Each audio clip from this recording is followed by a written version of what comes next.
El universo parece caótico, y sin embargo hay quienes creían que todo se movía en perfecta armonía.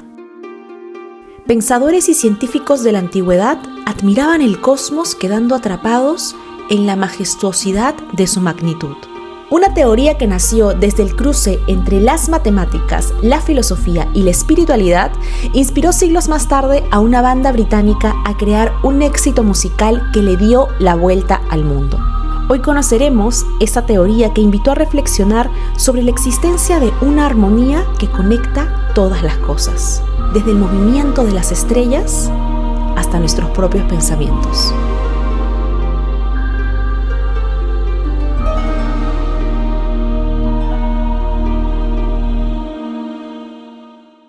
Si entraste a este video por la portada, seguramente te resulta familiar este álbum de Coldplay. La música de las esferas es algo más que el título del 9º álbum de esta banda británica y de muchas otras referencias artísticas. Vamos a hablar de una teoría que surgió hace miles de años y que de alguna forma sigue dejando huella hasta nuestros días. Pero ¿qué tan lejos nos vamos hoy? Nada más y nada menos que al siglo VI a.C. En la antigua Grecia, los filósofos asumieron el papel de explicar el universo, y uno de los primeros en intentarlo fue Pitágoras, un matemático y pensador griego para quien todo podía explicarse perfectamente en términos numéricos y geométricos. Es decir, que para él la realidad eran las matemáticas. Y cuando hablaba de todo, por supuesto, también se refería al cosmos. Para Pitágoras y los pitagóricos, el universo entero era una sinfonía, una composición musical en términos armónicos. ¿Y qué significa esto? Pues que según esta teoría, los planetas y los astros emitían sonidos al moverse por el espacio, generando así una armonía real, aunque inaudible para el oído humano. Esta idea dio origen a lo que luego se conocería como música universalis o música de las esferas. Quiero resaltar que el conocimiento que se le atribuye a Pitágoras está basado en fuentes escritas siglos después de que él viviera, con lo cual pues su vida todavía sigue siendo un enigma, entonces hay que tener eso en cuenta. Ahora, universo viene del latín universus, que significa todo entero. Pero ya en la antigua Grecia existía el término cosmos, que se traduciría como orden, organización, armonía, y que sería todo lo contrario al caos o al desorden. Esto explica bastante bien lo que acabo de decir. Música universalis era la creencia de que el movimiento de los cuerpos celestes sigue proporciones tan perfectas y matemáticas que producen en conjunto una especie de música cósmica. Y esta creencia resonaba bastante bien con la visión predominantemente geocéntrica que se tenía del cosmos en la antigüedad. La Tierra se concebía como el centro del universo y a su alrededor giraban el resto de cuerpos celestes, incrustados en esferas concéntricas, tal como lo vemos en esta imagen. Si bien hubo pensadores que propusieron modelos distintos, esta concepción fue la más aceptada durante siglos. Hasta este punto ya habremos podido darnos cuenta de que esta teoría engloba diferentes campos de estudio como la geometría, la astronomía, la matemática y la música. Entonces, estas dos últimas, para los pitagóricos, estaban estrechamente conectadas porque son gobernadas por las mismas leyes y estructuras. Se dice que Pitágoras descubrió esto gracias a un experimento con una cuerda. Seguramente utilizó un instrumento llamado monocordio, que, como su nombre indica, tenía una sola cuerda, y se dio cuenta de que al dividir la cuerda tensada en proporciones de números enteros, se producían sonidos agradables al oído. Por ejemplo, imagina que tienes una cuerda tensa, como la de una guitarra, y la haces sonar. Esa cuerda es una nota. Ahora, si tomas esa misma cuerda y la presionas justo en la mitad, es decir, la divides en dos partes iguales y la haces sonar, escucharás la misma nota, pero más aguda. Eso se llama una octava. Lo curioso es que la nota cambia, pero de forma armoniosa. No suena ni mal ni extraña, suena bien. ¿Y por qué? porque ahora la cuerda mide la mitad. Eso es una proporción de 2:1. Luego, si en vez de dividirla a la mitad, la divides en una parte que mide 2/3 del total, dejando 1/3 sin vibrar, el sonido que sale es diferente. Pero suena también armonioso y natural al oído. Esa proporción de 3:2 es lo que Pitágoras identificó como una quinta perfecta. Hoy seguimos usando ese nombre, pero vale decir que la quinta perfecta o quinta justa actual no es exactamente igual a la que escuchaba Pitágoras, porque usamos otra fórmula matemática y otro sistema de afinación también conocido como afinación de igual temperamento. La suya era una quinta más pura, basada directamente en esa proporción matemática simple. Aún así, el principio general se mantiene, y eso fue lo que descubrió Pitágoras, que cuantos más simples sean los números en la proporción, más agradable suena. Es decir, que los sonidos bellos no son resultado del azar, sino que tienen una base matemática. Entonces, tomó esa conclusión y la trasladó a su explicación del universo. Ahora, repito, esta no es una música que pudieras escuchar con los oídos, como una canción cualquiera. Según esta visión, era una armonía que estaba ahí, aunque no la pudiéramos oír. Entonces, ¿por qué hablar de música si no se puede escuchar? Bueno, porque para los antiguos la música no solo era cuestión de sonidos, sino de proporciones, de relaciones entre elementos que vibran de forma ordenada. Y en este sentido, todo lo que existe podría considerarse música. Nuestro mundo, según esta forma de ver las cosas, sería como una partitura escrita con números. Y hay algo curioso que parece darle un poco de razón a esta idea, porque aunque la música que escuchamos hoy no sigue las mismas proporciones que proponían Pitágoras y los pitagóricos, hay ciertos intervalos musicales que siguen presentes en casi todas las culturas. Son intervalos en versiones levemente ajustadas que se repiten en músicas de distintas partes del mundo, incluso en tradiciones que usan escalas muy distintas a las occidentales. Eso no significa que todo sea biología o matemática pura, también influye la cultura, porque escuchamos música desde que nacemos, nos acostumbramos a ciertos sonidos y eso moldea lo que consideramos agradable o no. Pero aún con eso, los intervalos más simples, como los que mencionábamos antes, siguen sonando bien para la mayoría. Tal vez porque tienen algo que nos resulta de repente lógico, familiar o natural, en fin. ¿Y qué pasó después? Bien, esta idea traspasó los límites temporales e influyó en pensadores posteriores. Platón desarrolló aún más este concepto, pero desde su propia perspectiva cosmológica. De hecho, en su diálogo, el Timeo, describió la creación del universo como un acto de artesanía divina en el que un creador supremo, el demiurgo, que en griego significa artesano, organizaba el cosmos según sus principios matemáticos y geométricos.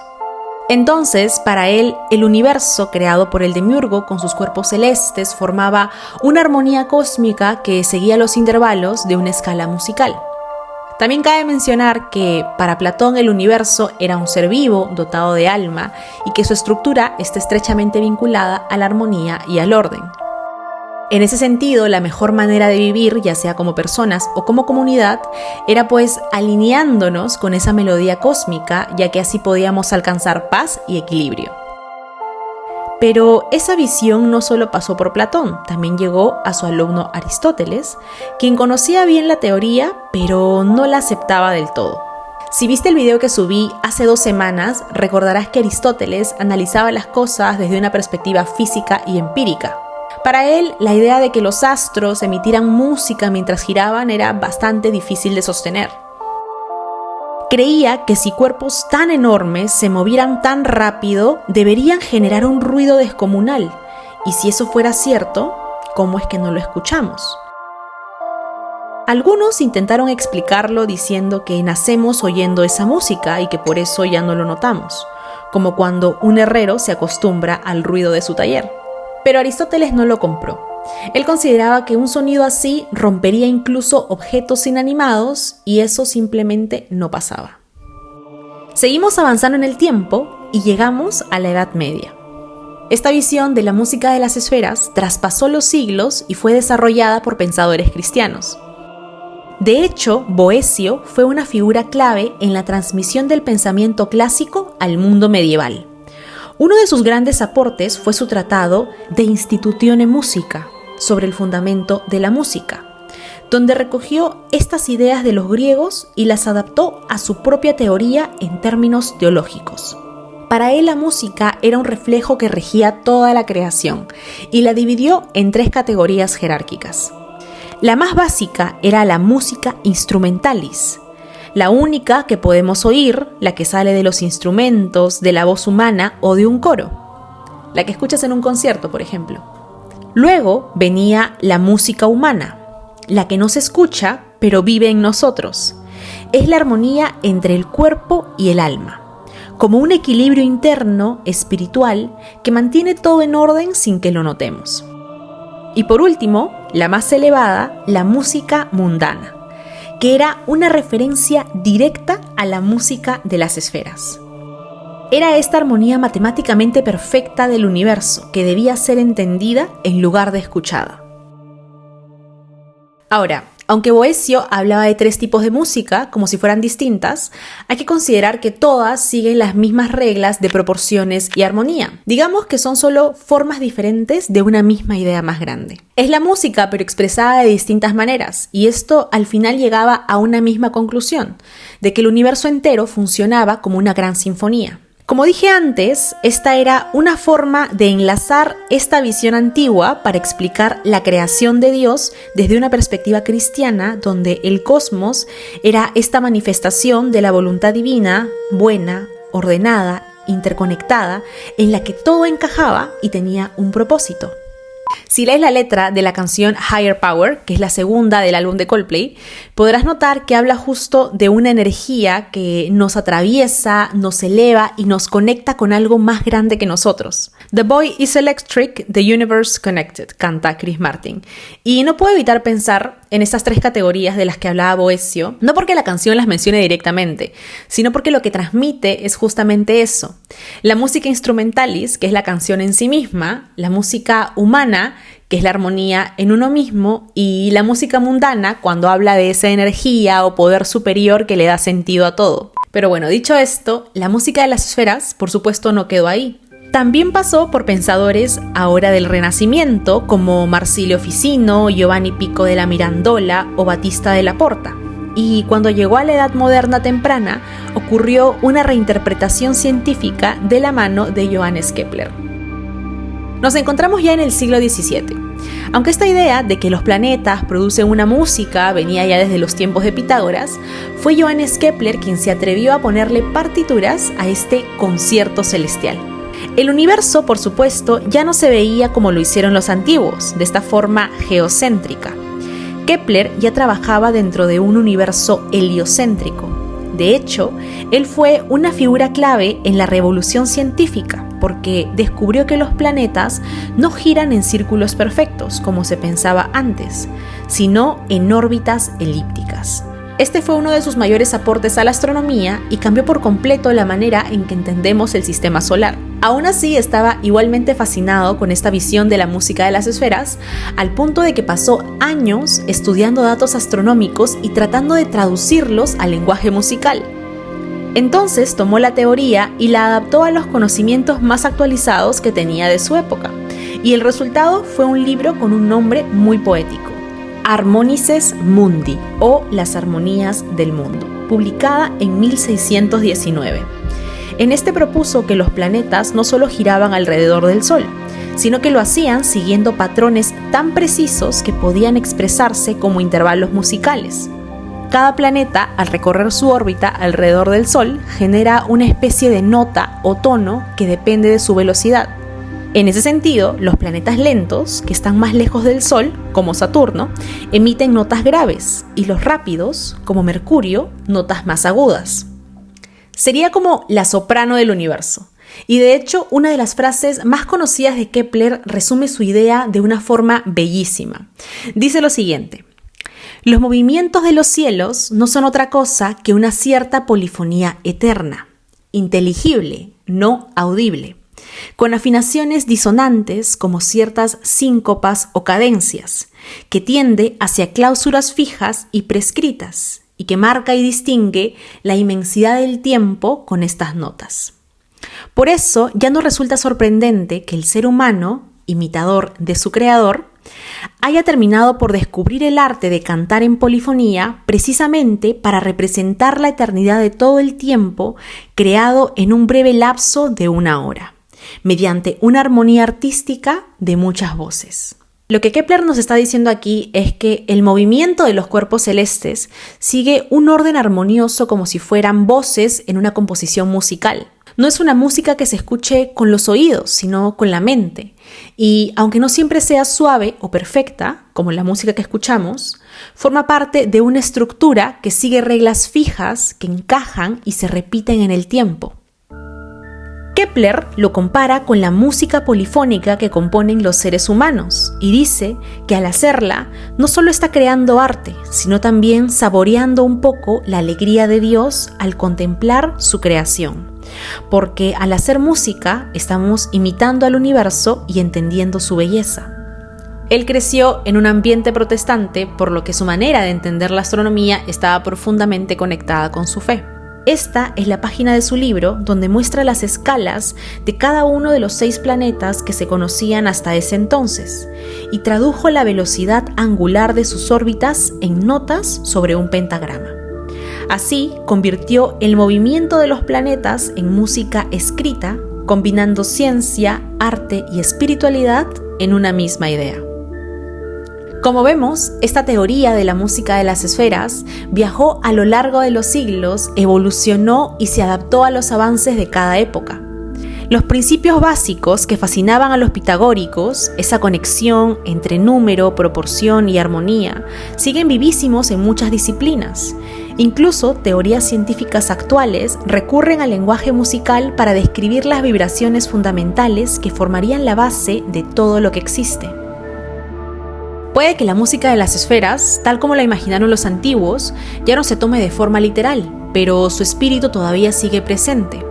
La idea de que el universo tiene un orden bello, profundo y comprensible. Y quizá eso sea lo que más nos cautiva, que a pesar del caos aparente, seguimos encontrando patrones, proporciones y simetrías tanto en la naturaleza como en el arte. Es como si todo estuviera hecho del mismo lenguaje, solo que en distintas escalas.